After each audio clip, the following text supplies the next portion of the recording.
by Christopher Ellis, which has already played, still maintained at the top. Christopher Martin coming through with Trust at second, and Heels by Protege coming in third. Will that change? Make sure you tune in to the Top 40 Countdown every single Saturday morning right here on Morning Vibes. Now we're getting into a conversation, as we do every single Monday. We wrap up the previous week and also look at this week, what to expect in politics. And in studio, we have a very special guest. He's a media cartoonist and PR journalist. Karibu sana Morning Vibes. Victor Ndula. Yes, thank you for having me. Thank you very much. You know, I've always wondered, today I saw a cartoon, we were looking at the cartoon there, and I always wonder, before you sit down as a cartoonist, there's a lot of stories in the air for that day, right? Yes. And you're writing for the paper to come out the next day. How do you narrow down to what, does the image just show up? You're like, this is a juicy story, what am I going to say about it? For me, it's typically the rest of you guys. So what captures your interest? What is trending, and what are you talking about? So if it's important to you, then I'll draw it. That's how I pick my act. Now I can start drawing about things that you don't relate to. Have you ever drawn someone and you're like, okay, I was a bit mean? Because I saw another one of Museveni's son. Yes. I was like, guys, with the diaper. Okay, tweeting. I was just saying, you're paid to be mean. Yeah. It's part of the art form. Okay. You're paid to be mean. So Victor Ndula, karibu sana Morning Vibes. Asante. Sasa acha tuanze kuongea mambo za politics over the weekend, of course, and last week. Let's start off with Sakaja's nini. And I was trying to ask her Zija Generali hapa. Last week and the week before that, Sakaja seen crazy wars with his political ambition, you know, going for governor, and his degree was actually the case in dispute. Because for the longest time the man has held the notion that he's going to UN, and then he's also, you know, in different quarters spoke about that he has never left the country for education, and then we've seen what happened with the IBC. What are your thoughts on does this impact his race for governor? Yes and no. There are guys who don't care that he has a degree or not. They just love Sakaja for who he is. Yeah. They love the guy, they love his charisma, they love how far he's come, how he's grown with the party. That's what they love. Yeah. You know, and then there are guys who are like, okay, hang on a minute. There's a question of not going out of the country, and there's the issue of doing your degree here, then suddenly it's a degree from Uganda that is suddenly being investigated. So the guys, one or two guys will say like, hey, hang on, are there credibility issues here? But if I know Kenyan voters, they really don't care. So hiyo ilikuwa tu yani speed bump tuendelee. They'll be like, I'm not referring to him. Yeah. But you know that popular thing they say, mwizi ni wetu. Wow. So I'm not referring to him, but so let's move on. Ni morio wetu. Yeah, I don't think 2 weeks he had been on a nice trajectory. Yes. In comes Igade, who, you know, has caught the attention of Kenyans by storm. You know, I actually left him in my crib doing my dishes. Yeah, just if it helped you to if it wiped your mic or something yesterday. Nimemwacha kwa nyumba akiosha vyombo mazee. But you're saying that Ika speed bump ya 2 weeks yenye alikuwa, you know, dealing with courts, being painted.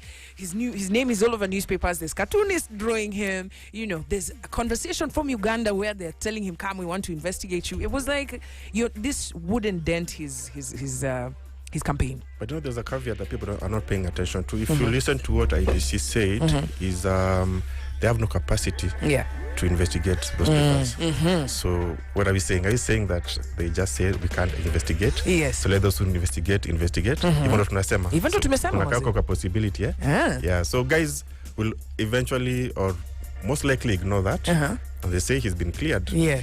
So that's what people are going with. Tunasema yuko sawa, ni msafi, tuendelee. Tunataka kusikia kutoka kwa Kenya. Kumbuka ni mjadala kwa public opinion, na tutafungua phone lines kwa sababu tunataka kusikia the party yenu. Wewe unasemaje kwa hizi report, hizi story? Na also Wavinya Ndeti alikuwa amejipata kwanza kwa hii mashaka. Najua IBC ilisema nini? Kwanza yake unajua sijui alipata degree na 1 year. 7 months mazee.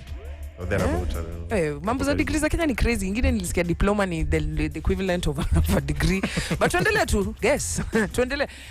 Do you also think this will affect her? You know, she's doing a battle royale hapa Machakos. You know, and you own one from one side and the other one from the other side. Will this affect her? I doubt if that's an agenda for the voters of Machakos. The ones who, I guess, who call the shots. Yeah. Yeah, you know, there's like a group of guys wale watapiga kelele, hapa degree. My bet is 3 days down the line not having this conversation about a degree. History unasema by Wednesday hatutaiongea juu ya degree tena. Unless decide na DPP wasemetana la kuna kakitu. Yeah, and that's hiyo kitu tu deal nao kama cartoonist.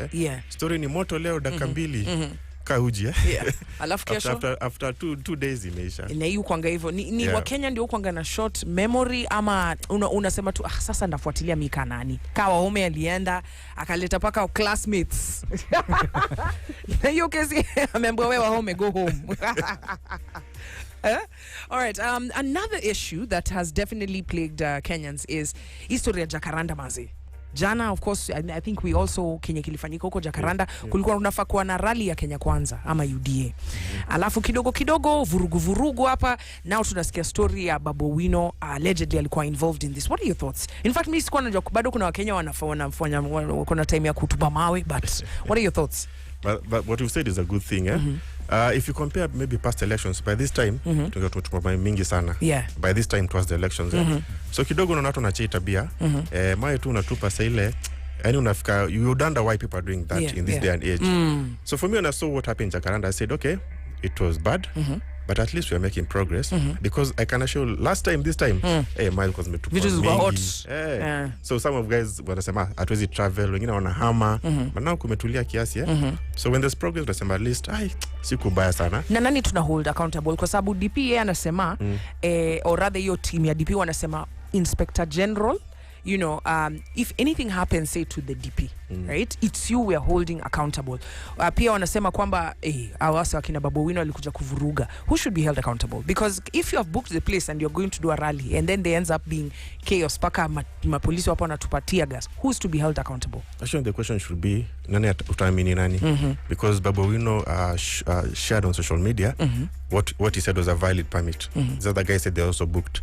So who do you believe? Because you know mchezo imechezwa hivi for long. For all this time we've been voting, si tulibook ni amkubook. Tulibook ikakansoliwa. Tulibook kulikuwa na crusade.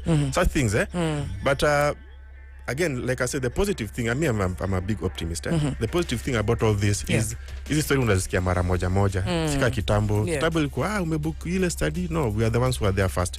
So it's petering out. Inaisha. But for me, going back to your question, I actually do not know who to believe. Ni wanasiasa. Lakini wewe mwenye anapatia permit watu wawili. Huyo ndio anafaa that can never happen. So it means one person doesn't actually have a permit. Sasa hiyo tutauliza wa Kenya. Unafikiri nani hakuwa na permit? Alafu kumalizia before we open the phone lines.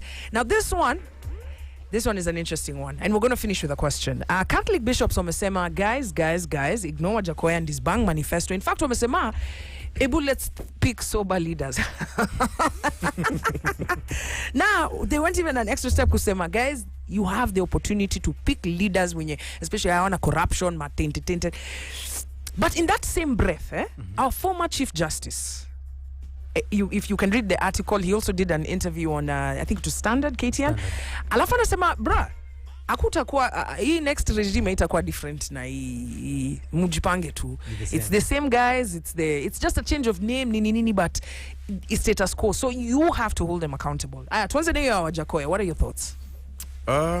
Wajakoya Catholic bishops wamesema wacha kuvutia msawabangi you guys, come on.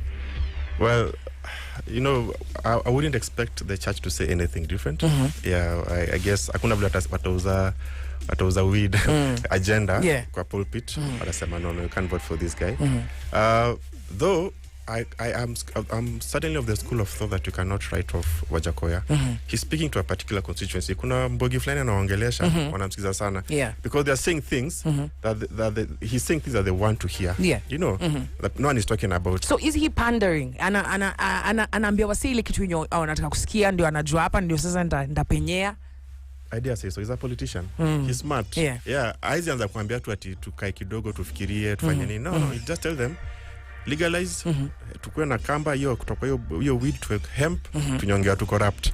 That's what people want to hear. Wanataka kusikia kesi mingi ati SEC au DPP file imeenda hapa nataka tu ase wanyongwe. But it's very interesting unajua in that hiyo especially hiyo kunyongwa, there's also a report, a study that was done recently wanasema kwamba Wakenya wanataka death penalty ichomolewe. Now you're incoming mtu mwenye anasema si tutanyonga the corrupt. Do you think that could also be, you know, in some quarters kuna sana hey si tutakunyongana hapa? maybe on the penalty ni a few elite guys. Most guys are really tired with this corruption thing, and nothing is happening. Yeah. But funny enough, maybe they're drawing examples from the countries that have really done something about corruption. Yeah. China, Singapore. Nyonga watu. Hapo ukipatikana na nini unakatwa mkono nini. Yeah. So guys are like, okay, let's go the radical way because the legal way doesn't seem to work. Yeah. So you know, this guy is talking about things that people are trying to it's sounding good. Yeah. They say maybe this can work. Yeah. But a lot of questions being asked about the practicality. And now as we finalize, because I want to open for MVPs, kuna pia hiyo swali hiyo ya Wajakoya. Watu wanasema, in fact last week I saw an article, a bunch of articles, people saying that are Kenyans lying to Wajakoya, right? Umeongeja hiyo constituency. Hao constituency wengine ni listeners wetu hapa wametuambia kwa box ambia IBC wafungue servers. Sisi tunataka ku register. Now remember IBC ilikuwa na challenge sana, especially when it came to youth voter. Walikuwa natafuta, I think their target was like 7 million new registered voters.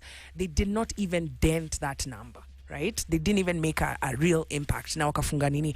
Enter Wajakoya, all of a sudden there are people who now are interested to go to the ballot who previously, earlier this year, there's no reason status quo ni ile. Do you think what are your thoughts when you hear Kenyans saying tufungue to register? Very interesting question. I think like 2 weeks ago, no, last month, nilikuwa kwa forum ya wase between 18, 26, 30. So we did the convener did a random poll, akauliza wase wangapi wana vote. No one lifted up their hands. So they asked why. Wakasema la, I said so tunile the same tu wana to enjoy, nothing is changing. But then now enters Wajakoya, and it's probably offering something different from what they've seen or what they've had over these years. Yeah. This, I don't know how many guys it might affect, but there are guys who just basically go there on that day, could register Jumse. Yeah. It's a possibility. You can't write him off. Yeah. You can't write him off. But I know for a fact that there's a lot of voter apathy from the youth. Nasema kuna haja. Same thing.